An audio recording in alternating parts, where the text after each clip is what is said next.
How to fix Instagram Explore page not loading. So if you want to fix the Instagram Explore page not loading, then what you need to do is first you need to check your internet connection. Once you check your internet connection, your problem might be fixed.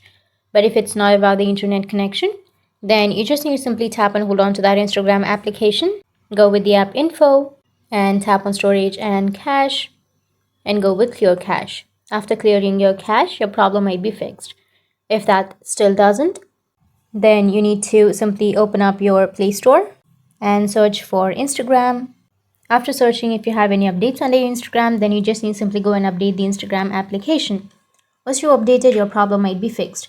But even after updating, if that doesn't fix your problem, then you just need to simply go and uninstall the application that you have right now. And you need to go with your Google or your browser and search for older version of Instagram. Now, once you've searched here, you will get all of the older versions of Instagram. You just need to simply go and download the older version, APK, and then log into your account and your problem might be fixed. But if that still doesn't, then just go and restart your device, press and hold on to that power button and restart. After restarting, it will fix your problem. That's how you can fix Instagram Explore page not loading. And if you have any questions, feel free to comment below. Thanks for watching.